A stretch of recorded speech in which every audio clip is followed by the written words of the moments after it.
Good morning. Welcome to the Daily Politics. Theresa May avoids a Brexit defeat in the Commons, but did she say one thing to her Remain MPs and another to Leavers? Rebellious Remainers say they expect the Prime Minister to keep to the commitment she made to them in face-to-face meetings. We'll be speaking to Anna Soubry. Jeremy Corbyn faces his own rebellion in the Commons later, as Labour MPs threaten to defy him on a vote to keep the UK in the single market. And will both leaders' dirty Brexit laundry be aired in public? We'll bring you PMQs live at noon.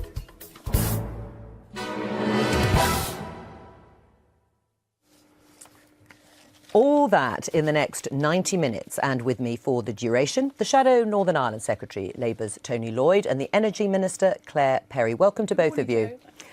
So the government staved off a Commons defeat yesterday in a day of high drama over flagship Brexit legislation after last-minute negotiations with potential rebels. At stake, whether MPs would have a meaningful vote on the final deal with the EU. But as the evening... So, hence there's being a little bit of rowing back, and now the next 3 days of intense horse trading on what this government amendment in the Lords will look like will really determine the shape of Brexit. I think it really is that big now. Right. I mean, and if it is that big, I mean, how can that line hold? You can do a bit of brinkmanship in order to stave off defeat, which is what happened yesterday. But surely by the end of the week and the beginning of next week, there will have to be clarity on what was promised. Completely. And the problem the Prime Minister's got is, to quote LBJ, she's learned how to count. The House of Commons numbers are not really particularly favourable for her. She knew that yesterday, but what was reinforced yesterday afternoon so powerfully is that she's now guaranteed to lose this vote if that 20 or so group of Tory rebels stick together. I think she needs roughly 10 to 12 Tory MPs voting against her to be sure of defeat, and they'd say they've got 20. So they will always table this amendment. They will always get the Lords to table something similar to it, and she will always face this sort of terrible crunch vote unless she can persuade them not to do that. Now the problem is, on the other side, you've got the Brexiteers who say you will not give this lot the power to veto what would basically be a no deal. We must keep no deal on the table. You cannot let Parliament veto no deal, or what's left of your negotiating hand collapses. So talk about a rock and a hard place. It seems almost impossible for me standing here now in the sunshine how on earth the Prime Minister is going to bridge this gap. And we've been talking about this moment for months, haven't we? At some stage the wheel is going to come off, and she's simply not going to be able to take her entire party forward in one big group any longer. It feels to me this is probably going to be on Monday. Right. One of the things that did happen yesterday to put pressure on the Prime Minister was that there was a resignation. Not a particularly high-level resignation, but a resignation all the same from Philip Lee, who basically said he couldn't sort of trust the sort of Brexit that was being delivered. Are there more resignations on the way in your mind? I think there might be, yes. I don't think they're imminent. I don't think this week, possibly next week, although that feels unlikely. There are 4 or 5, possibly 6 by my count, mid-ranking government ministers of state, passionately pro-Remain, incredibly unhappy by the government's course at the moment. If she tacks into the sort of a softer Brexit, which is obviously what the rebels want, then I think that 5 or 6 will feel no need to resign any longer. But I don't think they'll be able to put up with a harder Brexit or a cleaner Brexit, as the Brexiteers like to say. However, there are of course a fair few Brexiteer ministers who insist on a harder or cleaner Brexit, and they would be looking at resignation, I think, certainly, if she tacked in so much they thought that had diluted Brexit beyond its meaning in their view. So, again, there is no way. You look at the huge disparity now within the Tory party on the front benches and on the back benches. I cannot see, unless she can conjure up the magic of Houdini, how she is going to bring them all back together again. Right. Not least because the trust is evaporating. Before, 6 months ago, a year ago, they trusted her to do the right thing. Both sides, finally, I thought that she was their best bet. It's now beginning to appear that neither side think that any longer, and that spells proper trouble. Well, let's leave everyone with that image of Houdini. Tom Newton-Dunn, thank you very much for joining us. We're joined here in the studio by the Conservative Brexiteer Nigel Evans, and we hope to be joined from Central Lobby by the leading Remainer Anna Soubry in just a moment. Welcome to the programme. But first of all, Claire Perry, listening to Tom Newton-Dunn, must Theresa May guarantee and hold to the commitment she made to those Remainers yesterday? Well, Yes, and she made a commitment based on 3 principles. And I guess in a way, Joe, that whether we voted leave or remain, I think there is no majority in the House of Commons for not delivering Brexit, because that would be a massive betrayal of trust to our constituents. There's also no majority for a super hard Brexit, whatever that means these days. And in a way, I kind of welcome this process, because we have to sort out the customs situation and we have to sort out the question of meaningful vote. And this is time for us to actually confront and discuss and debate and come to a consensus on those issues. And remember, the government won every vote yesterday, and I have every confidence we'll win every vote today. But on that issue of the meaningful vote and what was actually promised, and we'll find out from Anna Soubry in a moment, should Parliament have a veto over the option of no deal? So David Davis was very clear on this. He set out 3 tests that any amendment has to meet. It can't undermine the negotiating position of government. It can't stop Brexit. It must respect the result of the referendum. And it cannot undermine the Constitution, which has served us well. Right. But the answer to my question, Claire Perry, is does that mean Parliament will have the power to veto any attempt of a no-deal situation? The amendment yesterday was not about vetoing attempts about no deal. It was about setting out a process should we fail to reach an agreement. And the amendment met those tests. The Prime Minister's commitment was made on the basis of those tests. And the Prime Minister is a woman who keeps her word, which is why she will deliver on the results of the referendum. Right, but the Remainers that I've spoken to said that they have received a personal assurance from the Prime Minister along the lines of the Dominic Grieve amendment, and that would give Parliament a vote which would be politically binding, and in the final part, C, as it's called, they'd be able to direct the government in terms of how the negotiations should proceed. But that does not mean vetoing anything. Right, but that bit is true, is it, that Parliament will be given the power to direct the government in terms of how they should proceed with the negotiations? So that amendment was carefully crafted to link to these tests. And are they compatible, the two? Absolutely. And that's why, and I have to say also, Joe, I mean, forgive me, I don't want to spend too much time talking. This is unbelievably complicated, stuff that with Nigel and I, and all of us will have campaigned. It's not that complicated, because either Parliament has the power to direct the government or it doesn't. If that is the case, will you accept that? Well, let's see what the detail is. All I heard yesterday was that a promise was to chat with the so-called rebels about what would be acceptable on all sides, because you have to remember that you're talking about a small number of people. I mean, I've still got that image of Houdini in my mind, and if Theresa May is to conjure up her magic wand, she should hit a few people with it first before she does anything else. I was in the 1922 meeting on Monday. I don't know, Claire, if you were there. I was in the front row, yep. Right, over 200 people there. Mm-hmm. Absolute unity throughout the entire meeting. And from what I could make out, most of the so-called rebels were sitting in the room. They had every opportunity to question Theresa May. They chose not to. And the message was quite clear. A unified Conservative Party working together will deliver the Brexit that the people voted for. And it's as simple as that. All right, well, let's go to Anna Soubry. Anna, I hope you can hear me. It's Joe Coburn in the studio. Hello. What was promised to you at that meeting with Theresa May yesterday? Well, the Prime Minister, do forgive me, I've got a bad throat. The Prime Minister gave her word, as she said, it's a matter of trust, that there would be an amendment in the Lords that would essentially address A and B of the Dominic Grieve amendment. And that was in relation to, in the event of no deal by November, crudely, of this year, that the Minister would come, or rather the government would come with a motion to the House as to what their negotiating position was now going to be, because no deal had been struck. And then there was what we call the C part, and I know you've been talking to Claire about this. And that is more controversial because that relates to February. And I understand that the argument of the government is that that is too binding on their negotiating position. And that is to be discussed now between the Solicitor General and Dominic Grieve. And between them, and perhaps some others, they will come up with an amendment. That was what the Prime Minister gave her word that they would do in the Lords, essentially to cover A and B and come to some agreement in relation to no deal having been struck by February. I have to say, I think this is very unlikely, but it's imperative we do this in case there is no deal. Right, and does that mean, Anna Soubry, that Parliament could stop no deal being an option? Absolutely, and I have to tell you this, Joe, that the Prime Minister made it very clear that she does not want no deal either, and I absolutely believe her when she says that. Well, let me put that to She wants a deal. She wants a deal. So it's no longer though a case, Nigel Effens, of no deal is better than a bad deal. No deal. The Prime Minister agrees with Remainers like Anna Soubry that no deal is the worst option. But it also comes back to, I think Anna accepts this as well. We're leaving the European Union.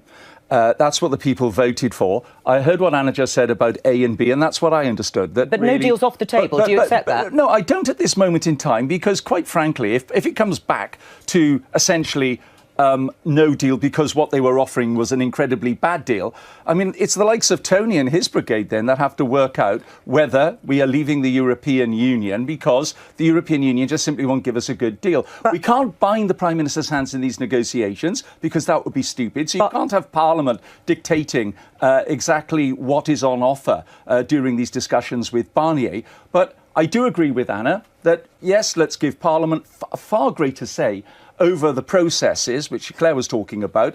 But at the end of the day, we have to admit that we are leaving the European Union, and people are not thick. They can smell a brino when they see one. Brexit in name only, and that's not what they voted for. Right, so you won't be able to direct the government, Anna Soubry, even if it is a case of no deal. At the end of the process, the government will make that decision, not Parliament. Well, I'm afraid I don't agree with that. A no deal would be a catastrophe for our country. I'm getting tired, if I may say, of being called a Remainer. I've accepted, because I triggered Article 50, so we are leaving the European Union, and I accept that. So I really do think we now need to move on, please, from all the words that have been used in the past. And if you want to label me anything, call me pro-business and pro-peace in Northern Ireland. Because at the end of the day, we have to reach an arrangement, an agreement, a deal, call it what you will, that does the right thing by British business and the right thing by the people of Northern Ireland to avoid the hard border. Right. And people are tired of the slogans, and people are tired of really people talking about things. And I'm afraid to say I don't think they really understand, because what has been clear from the report by the Northern Ireland Select Committee, by way of example, is that at the moment there is no system anywhere in the world that can give the sort of absolutely free movement of goods, people, services and so on across borders of countries adjoining each other anywhere in the world. And until that technology somehow magically appears, we will have to have an arrangement that delivers frictionless trade and regulatory alignment. It's actually a customs union. It's actually membership of EFTA. And it's also the right thing. Let Nigel come back, I haven't finished my point because this is so important. It's not just about Northern Ireland. It's what British business needs, especially the manufacturers in Nigel's constituency, and he should talk to them as a matter of urgency. I always do, Anna. Don't tell me what to do with my constituents. I'm an assiduous constituency member of Parliament. But you mentioned magic, and the technology should magically appear. Well, you don't need the magic here. You don't need Houdini to do that. I've been to the border between the United States of America and Canada. I've been to the border between Sweden and Norway, and I've seen that technology working. So it is there. Nigel? And also, those people who voted leave don't want to destroy British. Well, at least let me finish. Hang on, Anna. Let me finish. Are you anti-business and anti-peace in Northern Ireland? Not. And people who voted leave actually want to see us embarking on trade with the rest of the world, which is growing faster than the European Union. So, we want to see trade grow. We also want to see us having a good trade deal with the European Union. We're not turning our backs on the European Union. Right, Anna Soubry, what would an amendment have to look like to satisfy... hang on, Anna, you can come back in a minute, but let me just ask, what would it look like? What would an amendment look like to satisfy you in terms of what was promised to you by the Prime Minister? Before I answer that question, let's just nail the myth about the border between America and Canada. It took 10 years to construct. It took £10 billion. It has facial recognition of drivers, and it relates to 100 businesses, mainly supplying the car manufacturing sector in Detroit. It bears no relevance whatsoever to the reality of great ports like Dover. So let's nail that as the myth that it undoubtedly is. In relation to the amendment, absolutely A and B of Dominic's, and on C, I'm sure he and Robert Buckland can come to a good compromise on that, which is sensible and doesn't overly bind the Prime Minister's hands in the final stages of any negotiations. But Anna I'm Soubry, sure that's absolutely why did the obtainable. Solicitor General Robert Buckland said all that had been agreed was an agreement to have more discussions? No, he didn't Nothing. say that. Well, You didn't he hear him on said the he Today said that there would be programme. more talks No, and more discussions around the issues you've just mentioned. Can I just say, Joe, I not only spoke to Robert myself this morning, I heard him on the Today programme, and he was clear that an amendment would be forthcoming. He was clear about that, just like the Prime Minister wasn't. If I may say, she has given her word, and she's a woman of her word, and I trust her to stand by what she said yesterday. Right, you do trust her, because I this is do. a matter of personal integrity, isn't it? And Absolutely, I who completely else trust her. demonstrates that Right. more? And do you trust her, Nigel? I do. Because why is it then that Bernard Jenkin, your colleague, who's had a Twitter exchange with Anna Soubry, has said that she is wrong about what she thinks she was promised? We can show the tweet up on the screen. Only committed to the first bit, 5A, which is a statement in the event of no deal from the government, and to look at 5B, which is to seek approval by what he calls a non-binding motion, and 5C, any direction at all from Parliament is not on the table. Well, no, as far as I understand it, it is a negotiation where an amendment will come forward. Anna's absolutely right. And Anna was there in the discussions with the Prime Minister. So it is to look at A and B and to consider some sort of amelioration around C. And would you accept any direction from Parliament on the government? Listen, I voted consistently with the Prime Minister yesterday. I can say that. I voted in the lobby with the Prime Minister. And what does that mean? To deliver what she wants. The Prime Minister's position was greatly weakened when we fought the general election and got no majority. So she has to give concessions to people like Anna Soubry? Yeah, absolutely. We Hang on, no, Joe, can you forgive me for 1 second, Minter? I'm so sorry. This is not about political concessions. Of course it is. No, it's not. This is about building a compromise to deliver the most complicated set of negotiations, to give a mandate to the PM. I'm sorry, I know... But in what way did the Prime Minister want to agree to anything of an amendment from Dominic Grieve if it's not a concession? That your job is to do this micro It's to scrutiny. be clear of what the pieces of government's actually legislation. doing. But I'm This sorry, will go to Prime the Lords Ministers next week. Prime Ministers don't have emergency meetings with groups of MPs just before they go to vote, unless they think they're going to be defeated. Well, first of all, as much as I love Tom's view of the world is slated by the last person he spoke to. No, but answer that. Why did she have an emergency meeting with the groups of Remainers? She's had groups of meetings know the consistently with answer. Remainers and Leavers to come to the right compromise that Anna and I and Nigel can support to deliver the Brexit. Anna, you've got your hand up, which have is very actually, polite of you, so I I'll let know. you speak, and that says, isn't it because I you were know. about to vote Yes. against the government? Because we were about to win on a vote, because a number of colleagues had changed their minds and they were going to abstain. A number of other colleagues were going to vote against the government, and that was why the Prime Minister very sensibly and wisely met with people, some of whom she's never met with before, who had been persuaded simply by the arguments being advanced on the floor of the House, and they were very strong and powerful arguments. And so because she is a sensible, moderate leader, she met with people and she gave us this assurance, and on that basis people voted either with the government or they abstained. I voted against the government because I trust her.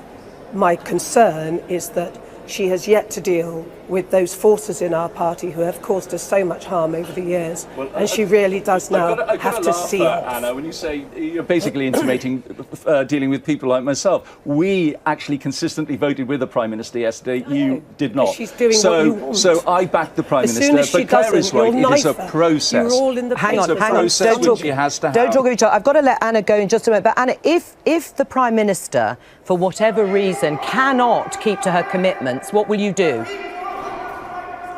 Anna?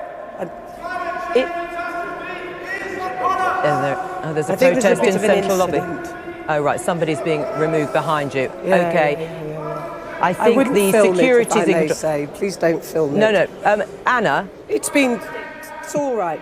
I think we should cut it I'm going to there, let you Joe. go. I'm I'll going to let you go. On that last point, Nigel, though, it's people like you she's talking about. I know. Have you had a meeting this morning in the office of Owen Paterson to talk about what has been promised and told to people like Anna Soubry? Nope.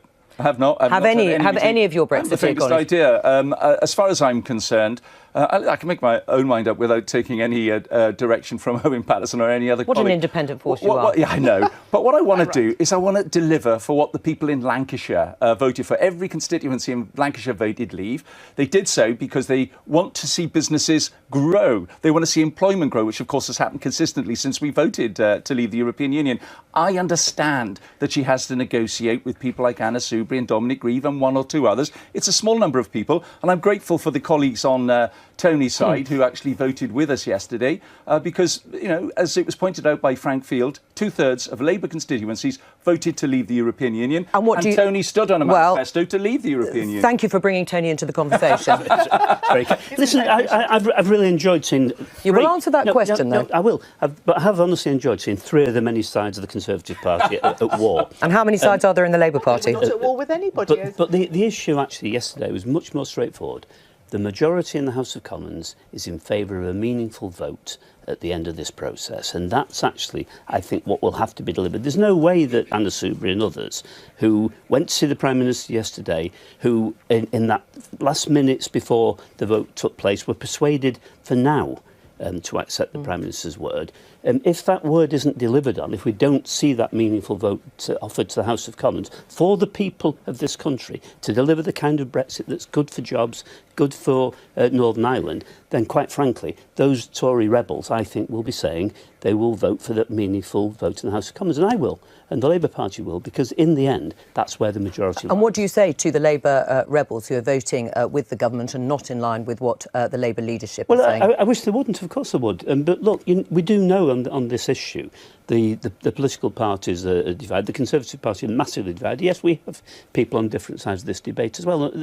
That's obvious to anybody. I'm not going to stand here and say there's no disagreement in the Labour Party. The reality is, though, what we're working towards is getting majority in the House of Commons. The majority yesterday was for a meaningful vote. That will come back, and there will have to be a meaningful vote. Actually, Nigel, what I would say to you is that isn't about tying the negotiating hand of the government now. It's post-negotiations. But if they come back with the wrong result, then the House of Commons must be sovereign on behalf of the British people. Yeah, that's what finally. The sovereignty was actually transferred to the British people. The meaningful vote was in 2016 at the referendum, and you've got to respect that. The British people are represented in our democratically elected House of Commons. That's how our democracy works. But that's why we have to deliver Brexit, because 65% of your constituents voted for it. We're going to leave it there because we have to let Nigel Evans go. Thank you for coming in. Yesterday, a whistleblower from the Democratic Unionist Party revealed that the party's politicians are fined anywhere up to £1,000 if they talk to the media without permission. You've been warned. Well, we know there's no price too steep for the privilege of appearing on the Daily Politics. Let's not bargain right here and now. However, we understand that times are tight. So although we, of course, can't offer financial compensation to any DUP spokesperson or anyone else wandering in search of a microphone, if you join us here in the studio, you might just escape with one of these beauties, a Daily Politics mug. And you're still not being offered one. For anyone out there who'd like to win one, just tell us when this happened.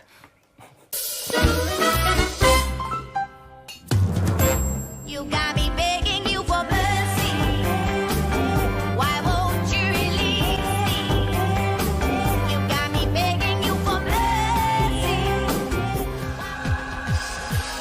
I think I'd have to come up with a pretty appalling gap to dwell it. We've done quite well, so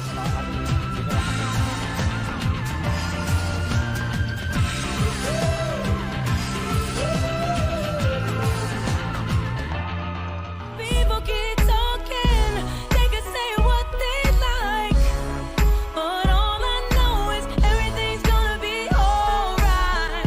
Do you think about me now and then? Yeah.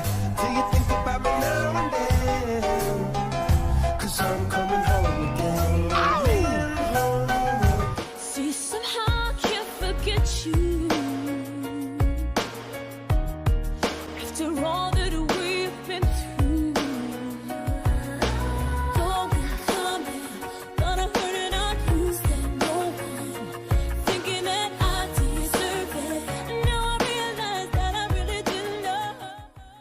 And to be in with a chance of winning a Daily Politics mug, send your answer to our special quiz email address. That's dpquiz@bbc.co.uk. Entries must arrive by 12:30 today. And you can see the full terms and conditions for Guess the Year on our website. That's bbc.co.uk/Daily Politics. It's coming up to midday. That means Prime Minister's Questions is on its way. And of course, that's not all. Laura Kunsberg is here. Laura, just before I come to you, something that's just come into the newsroom, Claire. Apparently, there is a head of steam complaints brewing against John Bercow, the Speaker of the House, whom we'll hear from in just a moment, following an attack, a personal attack on you. What happened? Well, look, I wrote to the Speaker last night because in Bay's oral questions yesterday, he was quite irascible in telling me to give shorter answers. I'm used to that. He does that quite a lot, often with women on the government benches. He's obviously called the Leader of the House of Commons a stupid woman. About a dozen colleagues from all sides of the House, men and women, approached me afterwards to say his behaviour was sexist and demeaning.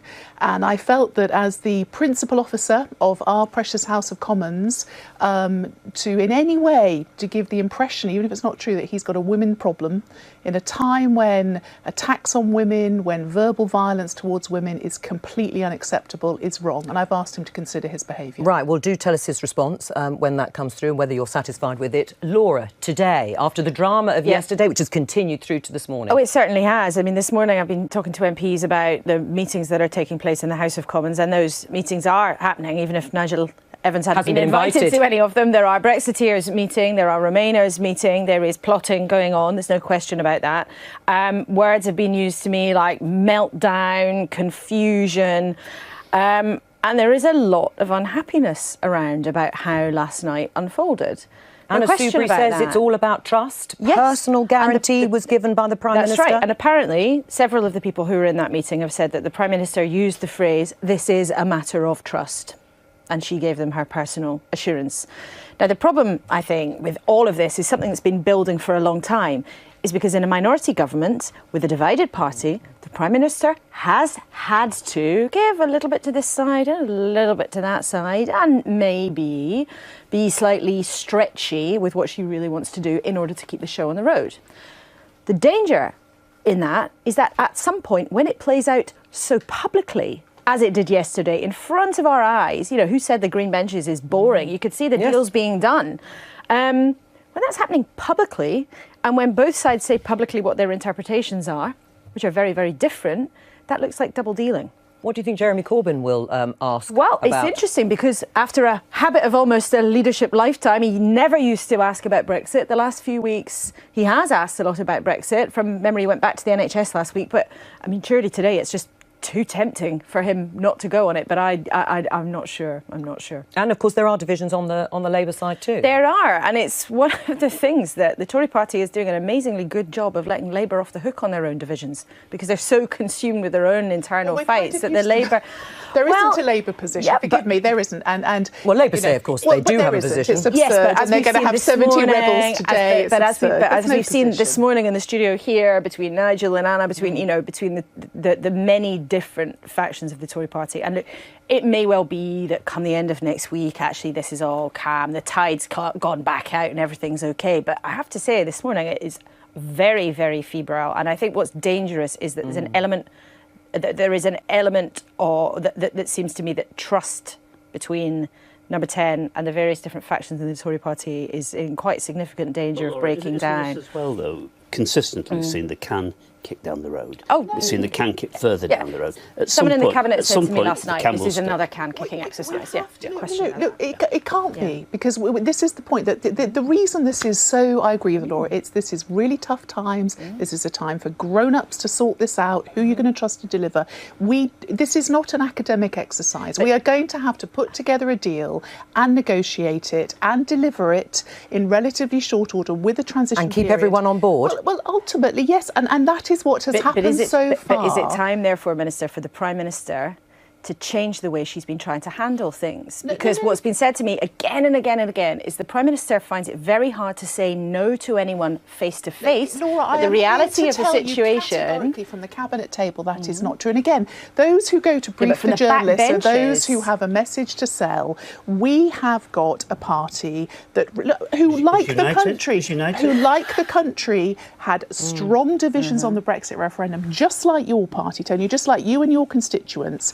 and we know we've got to deliver. So people The question is, what is it someone you're has going to to give. we deliver? are going to deliver a Brexit that allows Parliament to have a meaningful vote on the deal, that keeps our economy growing and thriving, and respects, hang on Tony, and respects the unity of the Union.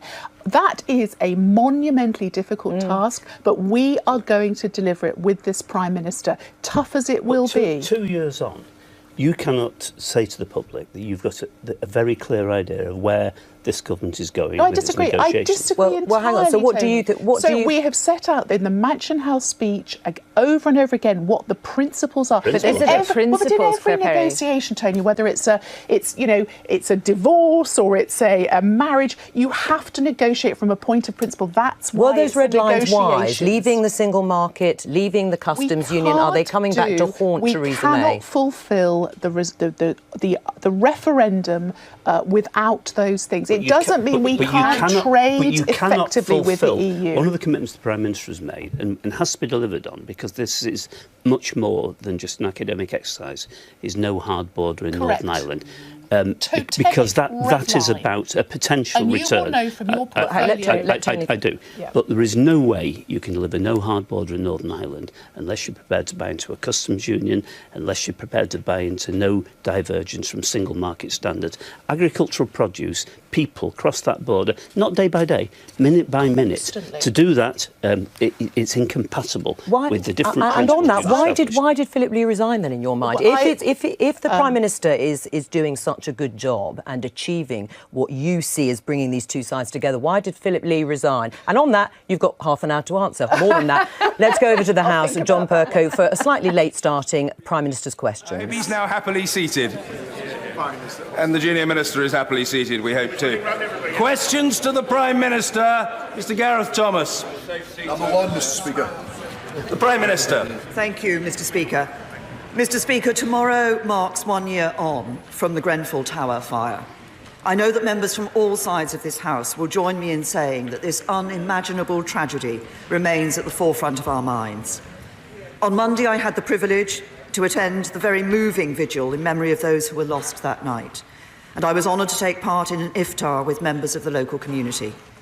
Let me again reassure the House that we are doing everything that we can to see that the survivors of Grenfell get the homes and support that they need and the truth and justice that they deserve. Mr. Speaker, I would also like to take this opportunity to wish the England men's football team the very best in the upcoming World Cup. This morning I had meetings with ministerial colleagues and others. In addition to my duties in this House, I shall have further such meetings later today. Gareth Thomas. I, and I'm sure the whole House, will want to join the Prime Minister in her comments about the Grenfell tragedy 12 months ago. And my constituents certainly will want me to echo her good wishes to the England football team. Can I ask the Prime Minister, though, last year the top 5 cooperatives in our country paid more than 4 times the corporation tax of Amazon, Facebook, eBay, Starbucks and E.ON. The Prime Minister, I'm sure, will want to praise the patriotism of those who have signed up to the Fair Tax Mark campaign. But might this not be an opportunity to encourage the Department for Business and the Treasury to take a more proactive and supportive interest in the growth of cooperative and mutual businesses? Prime Minister. Can I thank the honourable gentleman for his comments about his constituency and the support and thoughts that they have for all those who were affected by the Grenfell Tower fire. On the issue of taxation, he may have noticed that actually HMRC has been requiring some of the large companies that he has referenced in his question to pay more tax, and has ensured that we get that tax from them. And of course, they look fairly across all types of institution that operate in this country. Mr. Mark Harper. Mr. Speaker, thank you. One of the key reasons why people voted to leave the European Union was to get back control of immigration policy so that we could welcome people to our country based on their skills and their talents, not based on the country from which they are from.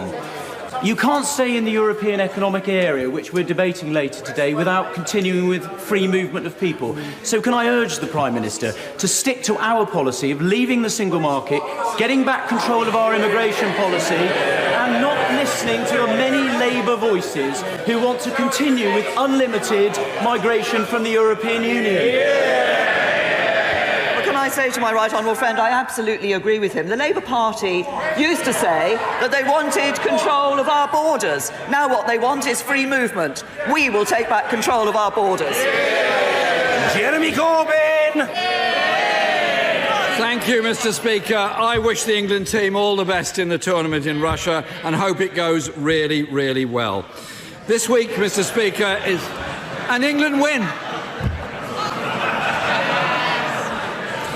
This week is National Carers Week, Mr. Speaker, and I want to take this opportunity to pay tribute to those thousands of usually unpaid carers whose commitment to family and friends too often goes unrecognised.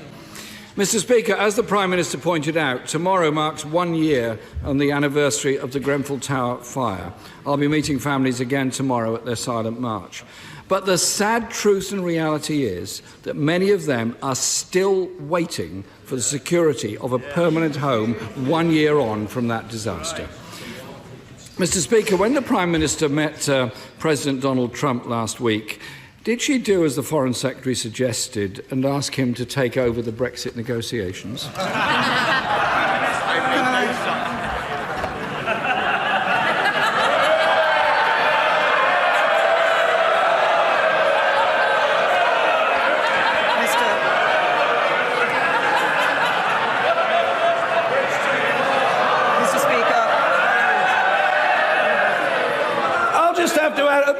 Mr. Davis, you're a senior and supposedly cerebral member of the House.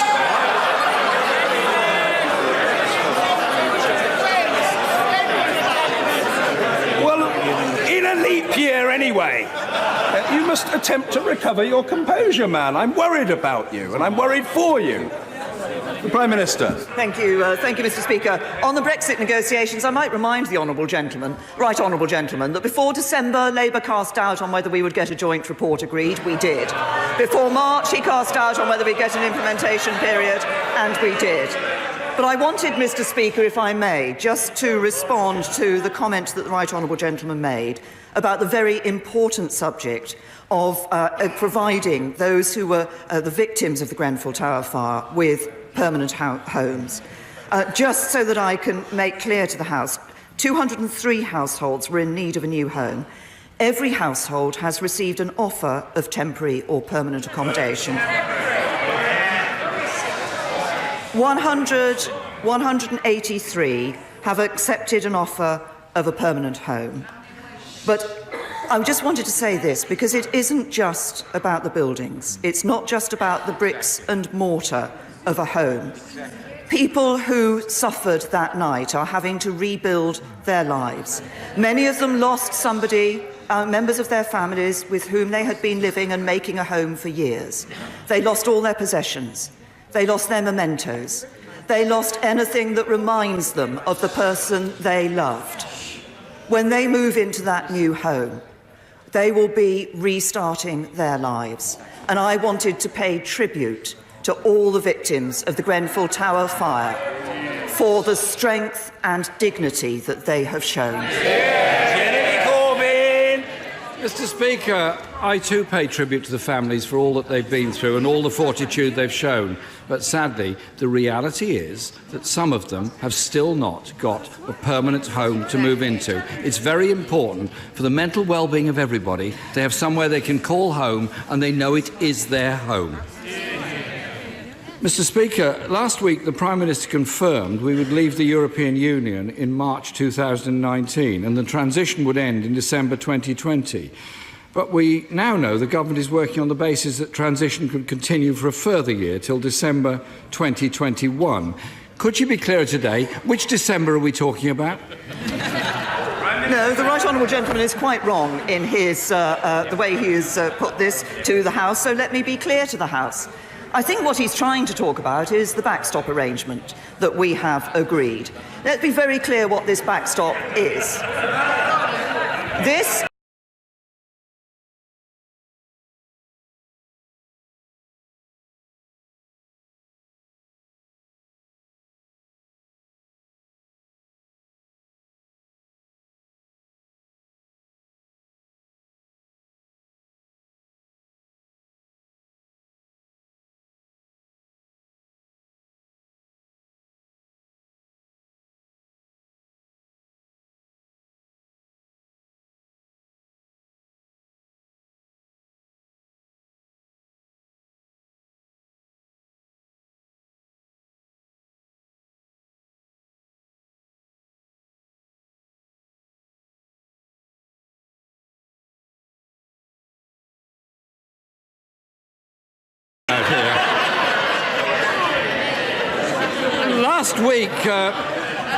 Last week, I asked the Prime Minister, and I'm sorry to bring this subject up again because it's probably quite painful for her, but when is the government's Brexit white paper going to be published? Because she did say it would be published before the June EU Council summit. Is that still the case? No, I didn't actually say that. I said the white paper would be published, and we will be publishing it. We will be bringing ministers together. Just calm down. We will be bringing ministers together after the June Council, and the white paper will be published thereafter. Mr. Speaker, it gets ever more confusing because at the weekend, the Cabinet Office Secretary told the BBC that it would not now be until July. Can I offer a solution to her? Instead of worrying about this white paper on which the Cabinet would have to agree, how about making it a green paper in which all their disagreements are in the open and we can all make a comment on it?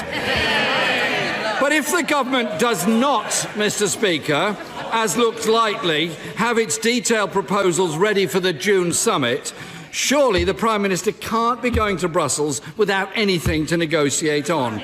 So is she going to seek a delay to that summit while the government decides what its position actually is?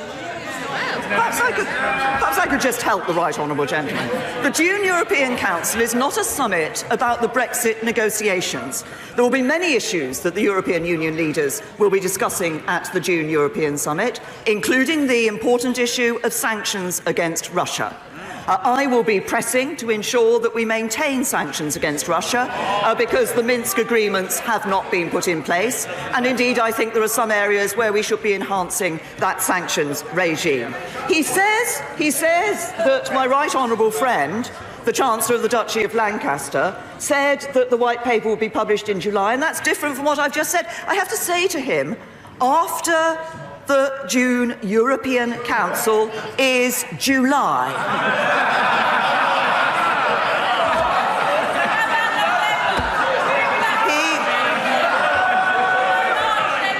But if he wants to talk about differences of opinion, I'll tell him what division really is. It's Labour members.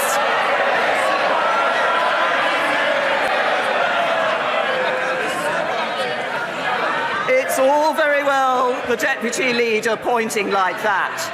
Division is members of the Labour Party circulating instruction manuals on how to deselect all the Labour MPs sitting behind it.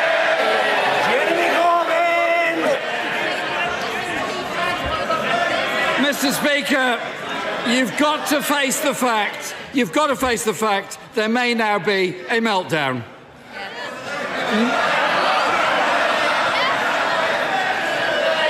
Mr. Speaker, they're not actually my words, but those of the Foreign Secretary,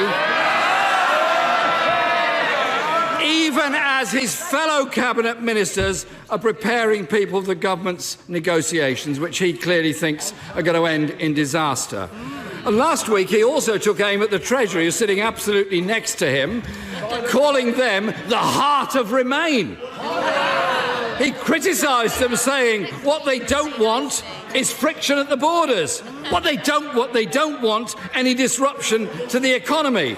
So does the Prime Minister back the Foreign Secretary in wanting more friction and more disruption to the economy? Yes or no? Let's talk about the positions on this issue. Labour said they wanted to do new trade deals. Labour said they wanted to do new... Order. I want to hear both the questions and the answers. And as the record shows... I don't require any assistance in this matter. As the record shows, that will always happen, however long it takes. And there's a lot of noise and much gesticulation from members on both sides of the House. But I want to hear the questions and I want to hear the answers. The Prime Minister, we're grateful. Speaker, the honourable member for Bolsover is absolutely right. We're in government, not Labour.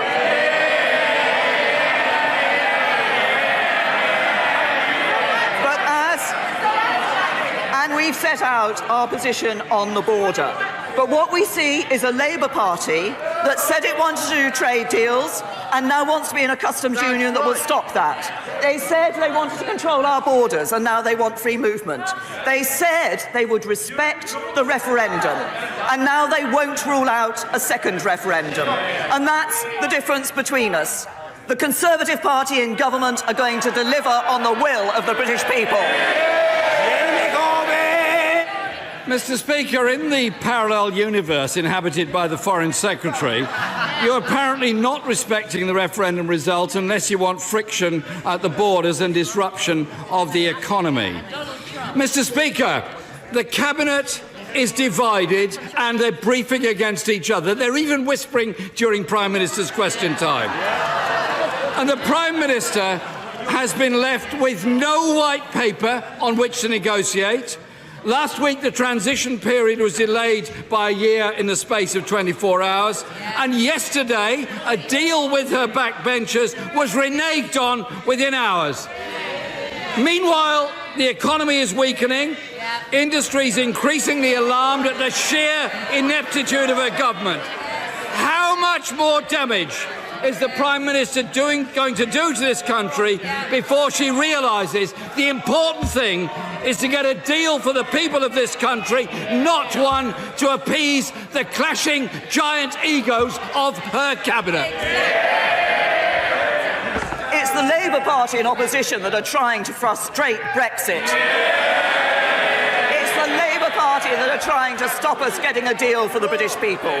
This government will deliver on Brexit. This government will deliver a Brexit for jobs. This government will deliver a Brexit that is good for Britain. And if he wants to talk about the economy, the last Labour government left office with 500,000 more people out of work than when they went into office. What's happened under the Conservatives? We have seen nearly 500,000 more people in work just over the last year. That's Conservatives delivering on a Britain that's fit for the future. And I've heard that the Right Honourable Gentleman is trying to organise a music festival, Labour.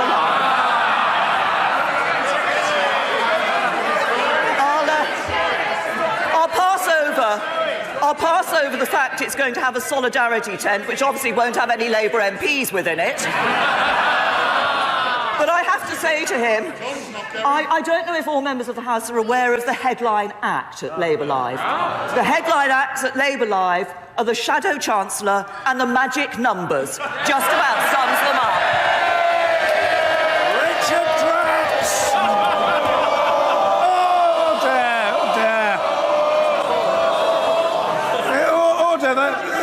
Must come to order. We must now hear a most courteous fellow, Richard Drax. Thank you very much, Mr. Speaker. Would my right honourable friend join a growing number of her ministers who are very supportive of our bid for a one-off grant of £18 million to repair Weymouth's harbour walls and improved flood defences? This work, not my wall, Weymouth's harbour wall.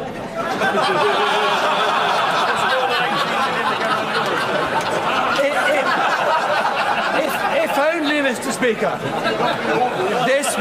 this work is essential if planning permission is to be granted to redevelop an important retail and housing area in the resort, thereby safeguarding existing jobs, creating new ones and providing more homes.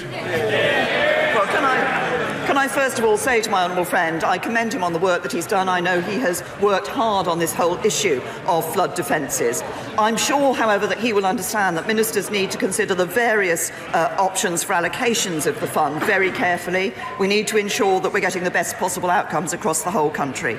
And the scheme that he has referred to is on the list of projects that is being considered for the £40 million fund. It's intended to support high-risk communities, and we anticipate, I can tell him, we can anticipate that a decision will be made by summer 2018. Ian Blackford. Thank you, Mr. Speaker. The Prime Minister gave a commitment that she would treat Scotland as part of a union of equals. Yet last night, she pressed ahead with a power grab in direct opposition to Scotland's elected Parliament.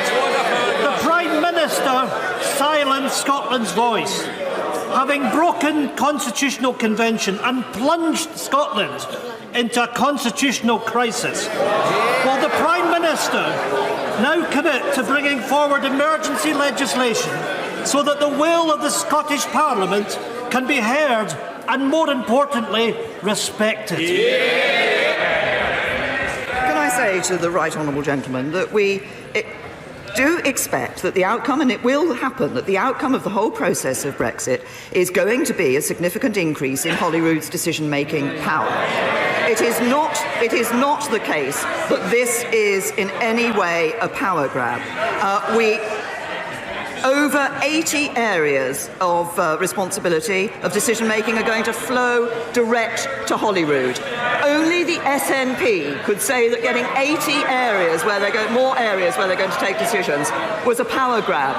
If he wants to be concerned about the process that this House has followed in relation to the legislation, his real question should be why it was the Labour Party who manoeuvred last night, used procedural manoeuvres to ensure that there was no debate about the amendments referred to on Scotland. Ian Blackford. Mr. Speaker, I really do hope that the people of Scotland listen very carefully to what the Prime Minister said, because the reality of the situation is that powers that are enshrined under the Scotland Act in 1998 are being grabbed back by this House. And the MPs from Scotland were not given the courtesy of even debating it last night. It is a democratic outrage. The people of Scotland will not be disrespected by this Parliament. Mr. Speaker, under the circumstances, given the disrespect that's shown, I have got no option but to ask that this House now sits in private.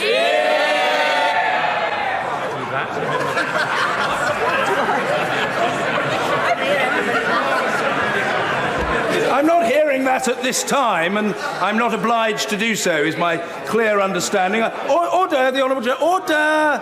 The right honourable gentleman can resume his seat. I'll happily take advice, but I don't think I'm obliged to hear that at this time.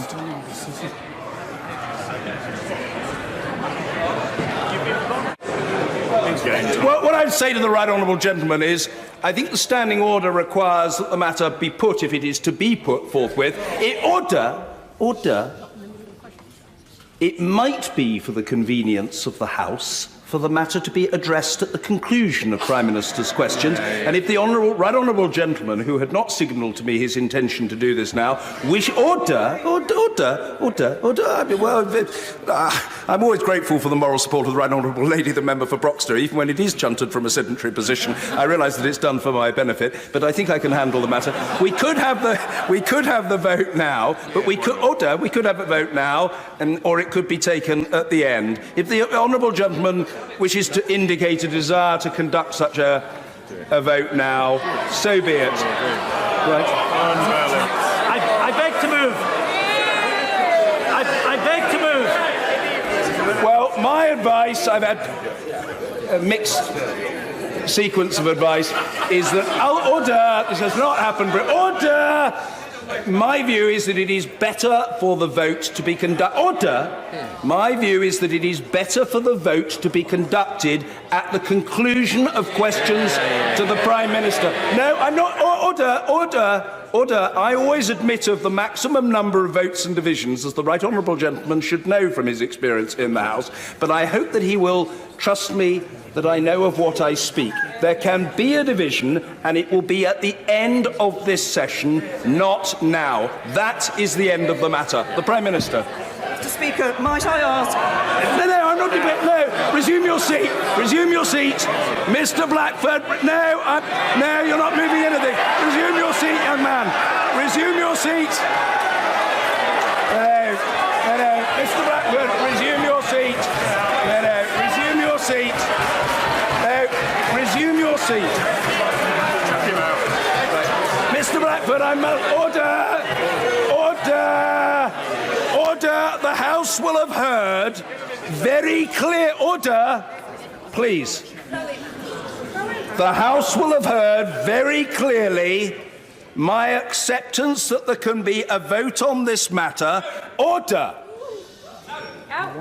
Mr. Linden, I say to you, and I say it in the kindest possible spirit, don't tell me what the procedures of this House are. I'm telling you that there can be a vote at the end of this session and not now. I'm not conducting... Oh, no, Mr. Blackford, order,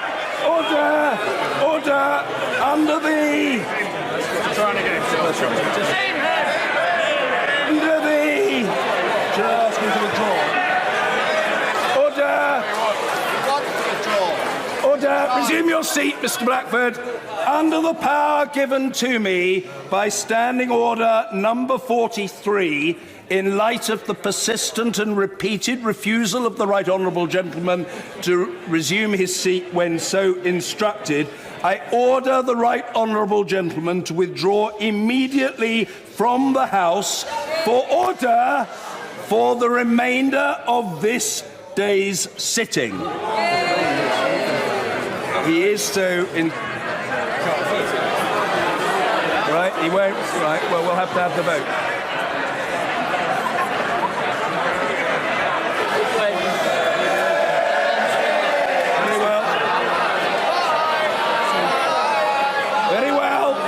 Very well. The pretend national liberation struggle.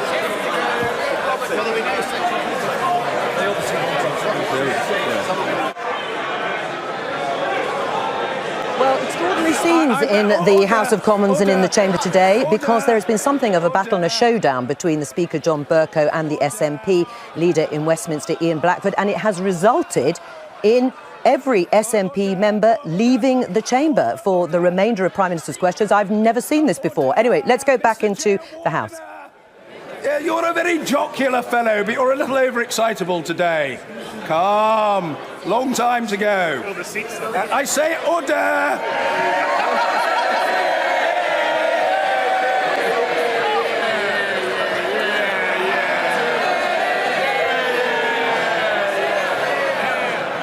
I say only to the House, order!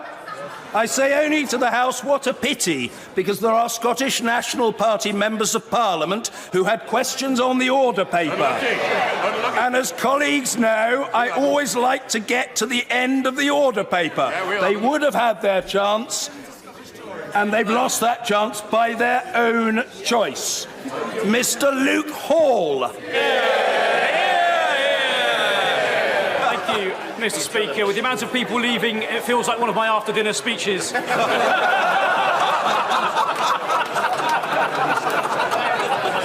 Youth unemployment in Thornbury and Yates. Order! No, I recognise the House. Order! I recognise the House is in a state of some excitement. Even Mr. Hollinbrake, who's normally a model of solemnity, is looking as though Christmas has come early. But order! I beseech the House to try to resume calm, not least out of courtesy to members with questions on the paper, to whom and to whose questions we wish to listen. Luke Hall. Thank you, Mr. Speaker, youth unemployment in Thornbury and Yate is down 23% in the last year, and scrapping stamp duty for over 80% of first-time buyers means more people in South Gloucestershire can afford a home of their own. Does the Prime Minister agree that whilst the party opposite can only offer higher taxes, fewer jobs and broken promises on student debts, this government will be focusing on providing opportunity for young people up and down this country? Well, can I say to my honourable friend, I'm pleased to hear that the significant number of young people in Thornbury and Yate who now have jobs and are in work. And in fact, if we look at the figures since 2010, nationally, youth unemployment has fallen by around 141 every single day since 2010. But he's absolutely right. It's not just about ensuring young people are in jobs. It's helping them get on the housing ladder and get that home of their own. That's why we're building more homes, and that's why that cut in stamp duty has been so good for young people, enabling them to be in work and enabling them to have their own home. Sandy Martin. Thank you, Mr. Speaker. Can the Prime Minister tell this House what actions she has taken to ensure that no further EU citizens that have been resident in this country for more than 30 years are going to be refused British citizenship like the former Mayor of Ipswich was? Can I say to the honourable gentleman, I'm not aware of the particular circumstances of the former Mayor of Ipswich. What we have done in relation to the European Union citizens who are living here in the United Kingdom as we leave the European Union is negotiated a very good arrangements which ensure that their rights here are protected. In congratulating the member for Harwich and North Essex upon his knighthood, and I do so with some warmth and feeling as we've known each other for 30 years, I call Sir Bernard Jenkins. Thank you, Mr. Speaker. Can I join with my right honourable friend in remembering the anniversary of the Grenfell fire? Can I commend her for the way she has established the inquiry that is looking into that tragedy? Because can I testify to her, having met victims of the Grenfell fire as she has, they are showing growing confidence that they will get the findings of that inquiry that they want to make sure that such a thing never happens again. And that is, I think, a testament to her personal courage and persistence in making sure that the inquiry was not blown off course by the understandable anger that followed the immediate tragedy. Well, can I also add my personal congratulations to my right honourable friend on his knighthood? And can I say that I absolutely agree with him at the importance of ensuring that the inquiry into the Grenfell Tower fire is able to provide the truth, to get to the answers of exactly why what happened, and to ensure that justice is provided for the victims and survivors. It is a statutory inquiry. It has the power to compel witnesses and the production of evidence. I think that is important. Anyone who is found to have misled the inquiry would face prosecution. I hope this gives confidence to the survivors and people in the local community that this is an inquiry which will indeed get to the truth. Julie Cooper. Thank you, Mr. Speaker. My constituent Ian has lifelong profound learning and physical disabilities. He's doubly incontinent, cannot wash, dress or cook for himself. He's no notion of personal safety and left unsupervised is at risk. He's able to live independently thanks to the support of his elderly mother, who is herself unwell, and by virtue of a local authority social care package. Now, Ian's PIP application that he needs to fund this care has been refused on the grounds that he can cope unaided. Does the Prime Minister agree with me? There is something very wrong with a system that punishes citizens whose only crime is to be born disabled. Will she agree to investigate on behalf of the thousands of vulnerable people who are being made to suffer? Can I say to the Honourable Lady that obviously she raised a specific case, and I'm sure she will understand I don't have the details to address that specific case, and I don't think it would be right to do so here in this chamber. What I can assure her and other members of the House are that individual cases that are raised with me in Prime Minister's questions are taken extremely seriously, and this one will be no exception. So I will ensure that the case is looked at urgently by the relevant minister. Obviously, cases are complex, they are multifaceted, but the case will be looked at urgently. Nadine Dorries. Thank you, Mr. Speaker. My constituents have been incredibly tolerant in the face of the fiasco that has followed their commuter journey following the reorganisation of the timetables. However, added to their misery is the fact that when trains do turn up, they are incredibly overcrowded. I have written to Govia 3 times and asked them, could they please conduct a risk assessment on the safety of my passengers, my constituents, who are their passengers, as they come into London. And 3 times Govia have refused to answer me. Could the Prime Minister please use her good officers to ensure that on overcrowded trains at the moment and those suffering because of the rail delays, that our passengers are safe? Well, can I say to my honourable friend that she raises an important issue, and the experience that passengers for Govia Thameslink but also Northern have had as a result of the change in timetable and the way that was done is simply unacceptable. And it is important that they improve the services. They have plans in place. I think Govia Thameslink, for example, are introducing a new timetable that is better than the pre-May timetable, which will have 200 more planned journeys. But of course, passengers need to know, passengers want to feel that they're able to travel in trains that aren't too crowded. And certainly this is an issue that I'm sure that Govia Thameslink will be looking at very seriously. We are working, the Department of Transport is working with the company and Northern to ensure that we can provide the services that people deserve. They pay for a ticket, they book a ticket, they pay for a season ticket, they deserve to have a decent journey. Thank you, Mr. Speaker. The average length of time that a Stroud constituent has to wait to go to the Gloucester and Cheltenham Centre for a PIP appeal is now 41 weeks. It's 31 weeks for an ESA appeal.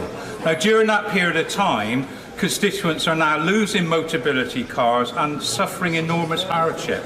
Will the Prime Minister promise to get a grip of this and to make sure that this hardship is not endured any longer? Very good question. That, of course, it's important that people are able to have their appeals heard in a timely fashion. And my right honourable friend, the Work and Pensions Secretary, is looking at exactly this issue to see what can be done in the tribunal system to ensure that people get a more timely result. Mr. John Whittingdale.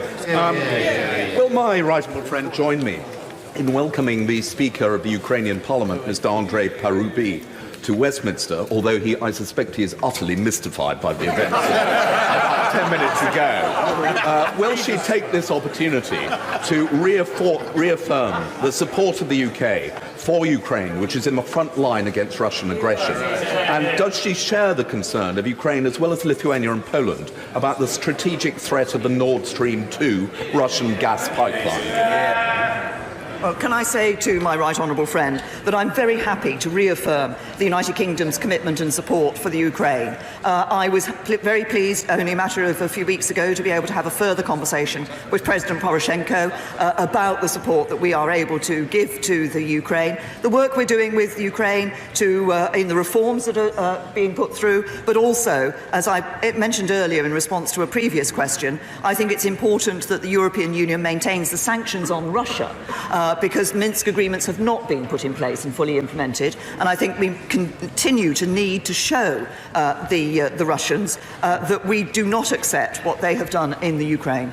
Stevens. Thank you, Mr. Speaker. It's almost a year since the government promised its domestic violence and abuse bill, and publication of that bill will trigger a cross-party amendment with widespread support to decriminalise abortion across the whole of the UK, which is long overdue. Will the bill be published before the summer recess, and will the Prime Minister give a commitment today on the floor of the House that her MPs will have a free vote on decriminalisation? First of all, the Honourable Lady's raised a number of aspects of this issue. The first one I would say is that the reason that Domestic Violence and Abuse Bill will be published in draft first, but we have been taking our time through the consultation to work with those who are involved in working with the victims of domestic violence and abuse, to hear from the victims and survivors of domestic violence and abuse, because we want to make sure that as we bring this legislation together in this new bill, we are getting it right for people.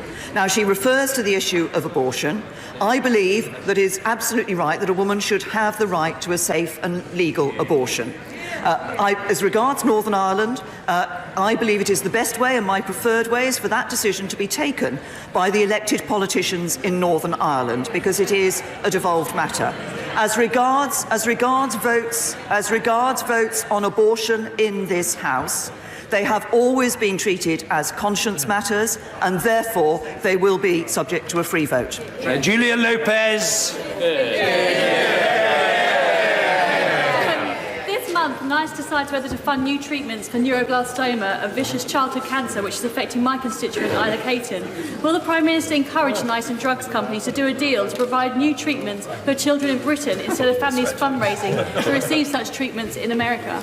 I know my honourable friend has raised this issue on behalf of her constituents. I believe she has a constituency case which is particularly raises this particular issue. NICE is developing guidelines for the NHS on the use of dinutuximab beta, I'm not sure if I pronounced that correctly, for the treatment of high-risk neuroblastoma. And it's not been able to recommend the drug as a clinically and cost-effective use of resources in its draft guidance, but it has consulted stakeholders on its draft recommendations. It is an ongoing NICE appraisal. It is not for government to intervene in that, but they will take all the comments that are made very obviously into account when they're making their final guidance. And I think the manufacturer of the drug is currently making the drug available to some NHS patients through a compassionate use scheme and has agreed to continue the scheme for patients who are currently receiving treatment. Brendan O'Hara. Mr. Jacob Rees-Mogg. Mr. Speaker, Vernon Bogdanor called the noble Lord Hailsham's amendment that we rejected yesterday a constitutional absurdity. Whilst it is essential that this House holds the government to account and has meaningful votes on many things, does my right honourable friend agree that it is absolutely essential that the separation of powers is observed and that in any compromise amendment it is clear that the job of the government and the job of Parliament is different? Well, can I say to my honourable friend that I'm happy to be clear about this situation. Of course, what we've seen is concerns raised about the role of Parliament in relation to the Brexit process. What I agreed yesterday is that as the bill goes back to the Lords, we would have further discussions with colleagues over those concerns. And I have agreed this morning with the Brexit Secretary that we will bring forward an amendment in the Lords. But there are a number of issues, a number of things that will guide our approach in doing so. My honourable friend is absolutely right about the separation of powers and the different role between the government and Parliament. As my right honourable friend, the Brexit Secretary, made clear yesterday in the House, a government's hand in negotiations cannot be tied by Parliament. But government must be accountable to Parliament. Government determines policy, and Parliament, then we need parliamentary support to be able to implement that policy. But the other aspect of this that I am absolutely clear on is that I cannot countenance Parliament being able to overturn the will of the British people. Parliament gave the decision to the British people. The British people voted to leave the European Union, and as Prime Minister, I'm determined to deliver that. Pete Wishart, not here. Jack Lepresti. Thank you. Thank you, Mr. Speaker. 15 months ago, the then Secretary of State for Communities and Local Government called in the planned expansion of the Mall at Cribbs Causeway in my constituency, a plan which represents huge economic benefit to the Bristol and South Gloucestershire area. There are 3,000 construction jobs, 3,750 permanent jobs and 150 new homes at stake in this expansion, as well as a significant amount of infrastructure investment. Now, will the Prime Minister urge the new Secretary of State to start as he means to go on and make a good decision quickly Well, can I say to my honourable friend that obviously he's referred to the independent public inquiry, and that after that took place, my right honourable friend, the Housing Secretary, called this decision in. He is considering the inspector's report. What I can say to my honourable friend is that I understand that the Secretary of State hopes to issue his decision on or before the published target date of the 2nd of August. F. Smith. Mr. Speaker, it took nearly 5,000 cancelled trains in just 3 weeks for the Transport Secretary to notice the Northern Rail crisis. If this government can't run our railways properly, will the Prime Minister agree with businesses, council leaders and over 25 newspapers from across the region and give Transport for the North the powers it needs to do the job? Can I say to the honourable gentleman that we have given Transport for the North unprecedented powers to influence decisions about transport investment in the North. But what's more, we've backed them up with £260 million of government funding. So it has the powers to deliver a transport strategy, which the government must formally consider, has powers to fund organisations and deliver transport projects. And those and their other powers are exactly what Transport for the North requested. Thank you, Mr. Speaker. The Prime Minister, I know, is aware of the severe difficulties that my constituents in Hitchin and Harpenden have faced with recent delays to train services. Would the Prime Minister reassure me and my constituents that going forward the government will do everything it can to ensure that GTR and Network Rail get into shape to ensure a better quality and higher quality train service both now and into the future? Can I say to my honourable friend that, as I said in response to the earlier question from our honourable friend, the immediate priority is to ensure that we're seeing an improvement in services for the passengers on Govia Thameslink, and that is why they have introduced a new timetable, which is not the what will be the final timetable, but is better than the pre-May timetable. But what we also need to do is to ensure that they take the action so that they can bring forward that proposed new timetable, which will provide more services and better services for passengers. But in the long term, what the government is working to do is to bring train and track together so that we don't see problems like this in the future. Chris Law. Not here. All these opposition opportunities are being lost. I think that shouldn't continue. Chris Williamson. The Prime Minister will be aware that schools are often targeted in war zones, and a couple of months ago I met Year 7 students from Leesbrook School in my constituency who implored me to ask the Prime Minister to sign the Safe Schools Declaration, which I understand has subsequently been signed. So my question to the Prime Minister today is, does that declaration mean that she will now veto future arms sales to brutal regimes like Saudi Arabia, which has been targeting schools as part of its military campaign in Yemen? Can I say to the honourable gentleman, the issue of the education of girls and boys in conflict zones is an important one. It was one which was addressed at the G7 summit. We have been clear as the United Kingdom government that we are providing financial support to ensure 12 years of quality education for girls, particularly in developing countries. And the G7 summit gave its commitment not only in financial terms to provide, as we contributed more, to provide for quality education, but also to focus that on those areas where there are conflict zones and where particular action needs to be taken to ensure that that education can be provided. Very sadly, my constituent, Gina Turgill, lost her life last week, aged 95. Gina survived the Krakow ghetto, Auschwitz-Birkenau, and she became known as the Bride of Belsen when she married her liberator. Will my right honourable friend join with me in celebrating the life of Gina, who dedicated her life to informing young people about the horrors of the Holocaust and ensuring that although a light has gone out, her legacy lives? Can I say to my honourable friend that I am happy to join him in paying tribute to Gina Turgill and to the work that she did over so many years. She was one of the first survivors to go into schools to share her story. I have seen, as I'm sure other honourable and right honourable members have, the impact that a survivor from the Holocaust going into schools and explaining what happened has on young people.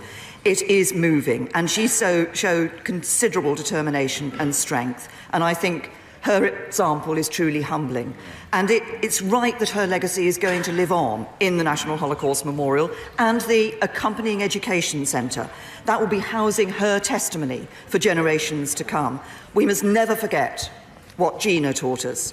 We must fight hatred and prejudice in all its forms. Anna McMorrin. On her walking holidays in Wales, the Prime Minister must have seen our beautiful beaches. But plastic is killing our oceans and polluting our seas. Would the Prime Minister stay in here for a few minutes after PMQs and listen to my 10-minute rule bill on plastic pollution, support it so we can save our seas? Can I say to the Honourable Lady, when I go walking in Wales, I tend to walk up and down hills rather than on the beaches, but I know that Wales has some fantastic beaches, and she's raised a very important issue about the plastic. She's raised a very important issue about marine plastic, and that is an issue which I think the UK public, as well as members across this House, have shown great energy in picking up this cause and wanting to fight against plastic waste. And indeed, the UK is going to be leading the newly formed Commonwealth Clean Oceans Alliance jointly with Vanuatu. And we're committing £61 million to fund global research and improve waste management in developing countries to tackle plastic pollution. This again was another issue that we took forward in the G7 summit as well, and got commitments in relation to dealing with plastic waste in that. And can I just say to the Honourable Lady, with the greatest of respect, I'm sorry, I think my diary has already been slightly changed as a result of what has been happening in the chamber today, and I will not be able to, I regret, I won't be able to sit and listen to her bill. Mr. Philip Davis.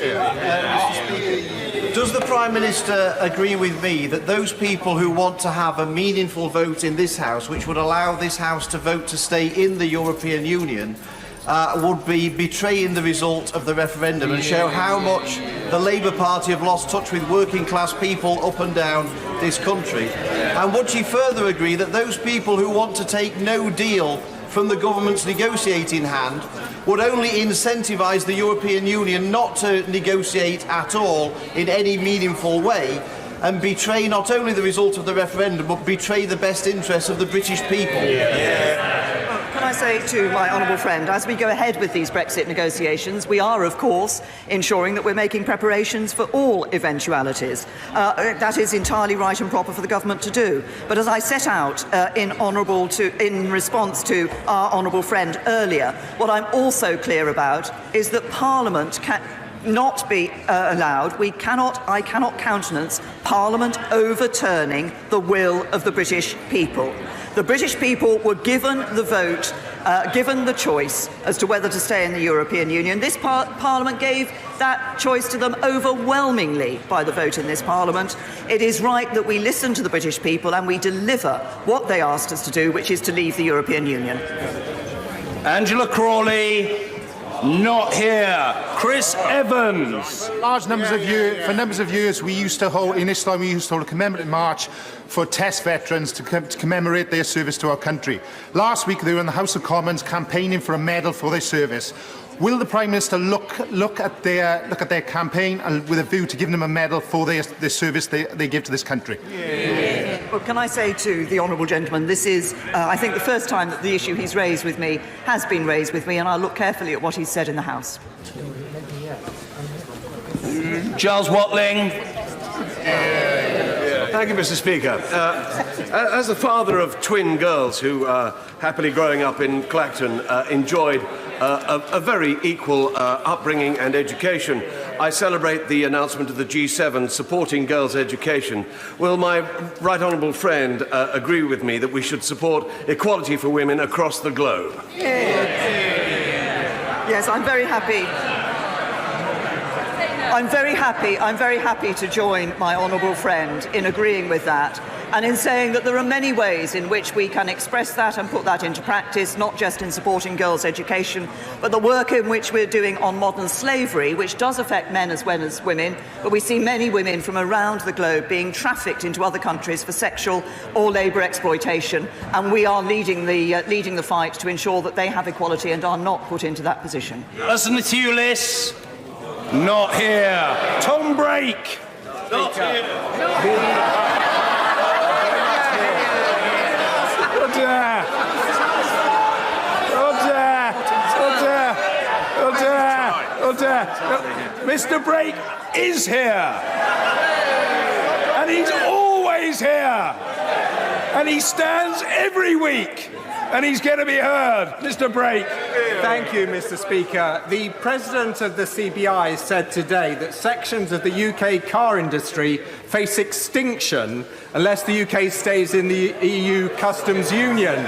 Is there any level of damage inflicted by Brexit that will cause the Prime Minister to consider supporting a final say on the deal for the people and a chance to exit from a disastrous Brexit, something I could also put to the Leader of the Opposition? Can I say to the right honourable gentleman that, as I've said many times in this House, we are looking to ensure that the future customs arrangement we have with the European Union enables us to have as frictionless trade with the European Union as possible, no hard border between Northern Ireland and Ireland, but also enables us to have an independent trade policy and negotiate trade deals around the world. I've been clear in a number of answers in this House this afternoon that I and this government will deliver on the vote of the British people to leave the European Union.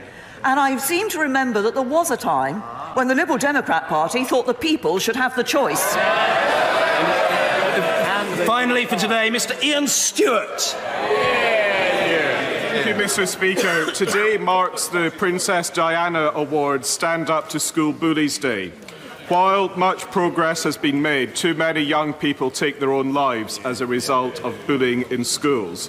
Will the Prime Minister congratulate the people at the Diana Awards for their work and recommit her government to tackling this scourge? Can I thank my honourable friend for raising this? Can I say I'm very happy to join with him in congratulating the work of all those involved in the Diana Award, and to say that this is a really important issue that he has raised. We have made progress, but as he has pointed out, too many young people are bullied in schools, and sadly that sometimes has tragic consequences. We are providing funding, £1.7 million over the next 2 years for 4 anti-bullying organisations, one of which is the Diana Award. But more does need to be done, as he says, and we will continue to press hard on this issue and to work hard to eliminate this bullying. Order. I must just say to the House, and I'm most grateful to the Prime Minister, and before we come to points of order, that for all the turbulence and discord of today's proceedings, the little baby who has been observing them has been a model of impeccable behaviour from start to finish. Well, those words from John Bercow, the Speaker, end what can only be described as an extraordinary PMQs. You could argue it was a Prime Minister's questions of two halves, half with the SNP inside the chamber, as you would expect, and half without them. And the reason they weren't there for the second half is because the SNP Westminster leader Ian Blackford was kicked out of the Commons for the rest of the day, actually, by the Speaker, because he repeatedly challenged John Bercow. And this was all over a row because Ian Blackford wanted to hold a vote in the middle of Prime Minister's questions, and that would have been a vote to have more debate and more discussion, an emergency debate on devolution powers, which was supposed to be part of the withdrawal bill debate yesterday, but they were curtailed for various reasons. Anyway, he wouldn't sit down. He was kicked out. He was followed loyally by his troops, and that then meant that the order paper, with all the questions that everyone expects to be asked, had to be thrown out because 6 of them were from SNP members who were no longer in the House. So let's rewind to the beginning of the first half of PMQs and Jeremy Corbyn's questions, which were, as you would expect, on Brexit. And he challenged the divisions in the Cabinet and in the government. But before he did that, he did refer to Grenfell, the first anniversary of the Grenfell fire tragedy, and he talked about the accommodation, housing, and said that many of the survivors' families are still waiting for a permanent home 1 year on. The Prime Minister said that 203 households needed a new home and that 183 have accepted an offer of permanent accommodation. It's difficult for the Prime Minister this week because she did a sort of mea culpa where she regretted not talking to the families in the immediate aftermath of that fire when she went to visit the site. But after that, it was very much full throttle on Brexit, fairly fiery, fairly lively from both sides, with the Prime Minister accusing Labour of trying to frustrate the process, and the Prime Minister said she would not do anything that would overturn the referendum result. So that was Prime Minister's questions. At the end of all that, Claire Perry, perhaps the two difficult points for the Prime Minister were from Jacob Rees-Mogg, Tory Brexiteer, and Philip Davis, who wanted guarantees that Parliament wouldn't be able to frustrate the will of the people as they saw it, or direct the government in the negotiations. Did she give them that guarantee? Well, she did, I think, two things were important. One is that she confirmed that the government will bring an amendment to clarify these A and B points and potentially the C point we were discussing.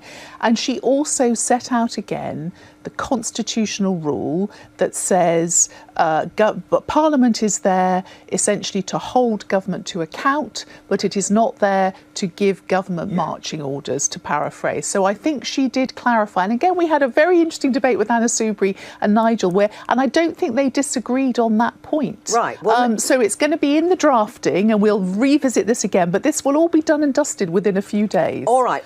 Claire Perry, we have to let you go because, of course, we have overrun. I forgot to say that to our viewers. You may have noticed it's now after 1 o'clock, so we've overrun because of PMQs. Just listening to what Claire Perry has said, do you think what the Prime Minister said, and to use her words, she said, we need parliamentary support, but Parliament can't overturn the will of the people, but we will bring forward this amendment. Has she gone further than what we understood this morning from her Solicitor General, and will it satisfy both sides? What she has said is there definitely will be an amendment, and late last night and this morning the Solicitor General was being a bit more careful about the language. He was saying the expectation is that there will be an amendment. That's the likely outcome of these very difficult negotiations they've now got to have inside their own party, but she did confirm there will be an amendment. So look, gauntlet laid down to poor old Robert Buckland, who doesn't just have to take the debates this afternoon, but has to actually try to a compromise that doesn't just satisfy the political sides inside the Tory party, but also the legalities of this whole question. And a senior Brexiteer this morning raised a slightly different concern to me this morning.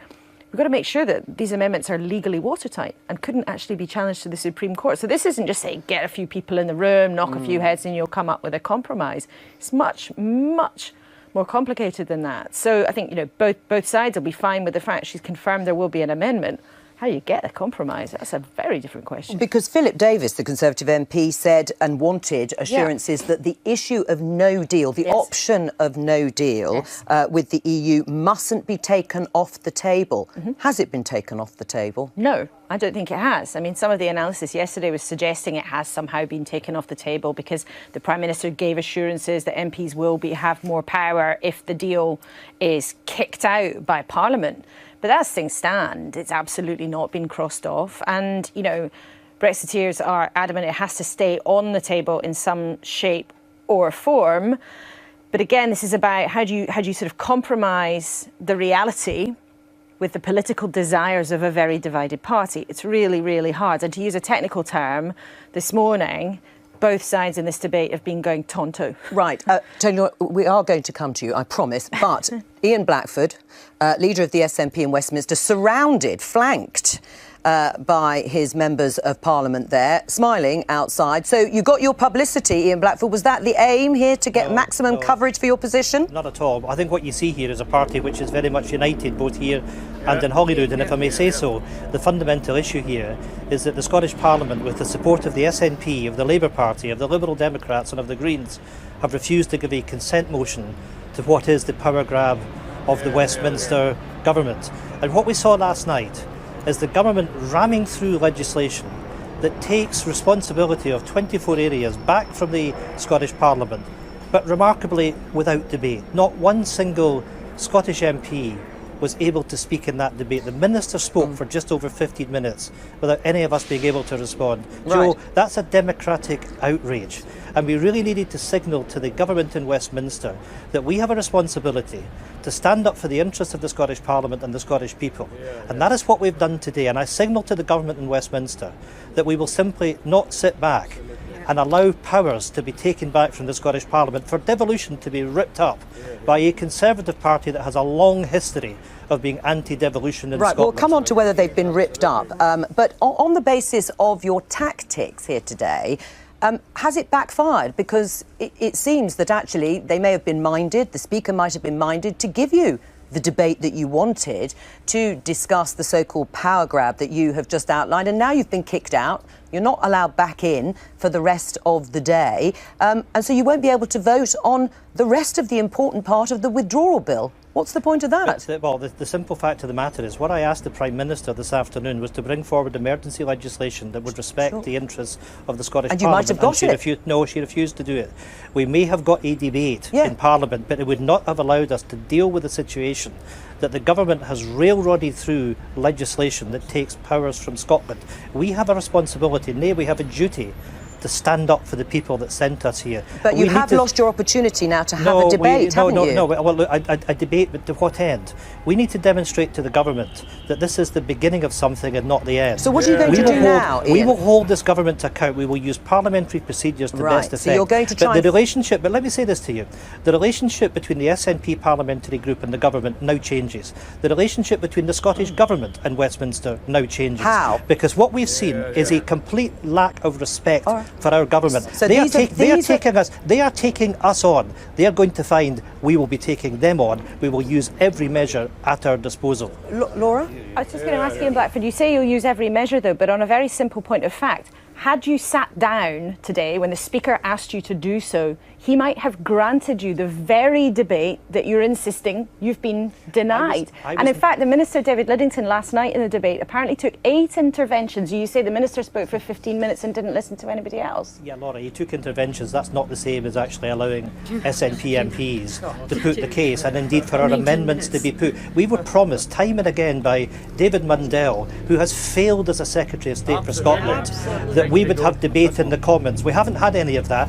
He's supposed to be there to stand up for Scotland. Frankly, he should resign, and he should resign now. He has let Scotland down. So you're calling for the Secretary of State of Scotland to resign over this. He should go. Can I ask you to explain and elaborate on what sort of action you and your colleagues are going to take when you say you're taking the government on and the relationship has changed? How? What are you going to do? We will do that on a day-by-day and a week-by-week basis, but I am signalling that we have a responsibility to indicate that we cannot sit back and allow Westminster to rip up the devolution settlement, to take back powers from the Scottish Parliament. How have they ripped up the devolution settlement? Because very simply, because the Scotland Act 1988 laid out what were reserved matters.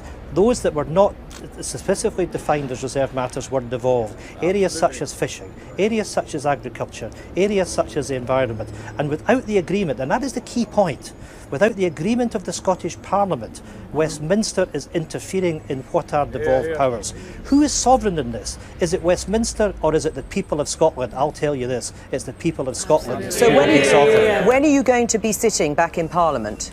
I'll be back in Parliament tomorrow, and I'll be getting on with my job in holding this government that acting against Scottish interests fully to account. All right, just bear with us. Tony Lloyd, listening to that, will that have an impact? Are there parliamentary tactics and behaviour that can be used to put pressure on the government over this? Well, let me say I've got genuine sympathy for the point that Ian Blackford made about the lack of debate yesterday, because other issues, Northern Ireland, for example, hugely important in the Brexit debate, was squeezed out. But wasn't that Labour's fault? Wasn't it Labour that extended the discussion on other things that actually squeezed the debate that Ian Blackford would have liked to have had on the issue? I think Labour voted against the programme motion, as indeed the SNP and the other parties did yesterday, because we said there was not enough time for debate. The problem came, there were many items that we wanted to vote on. That's absolutely legitimate. That's what Parliament's there for.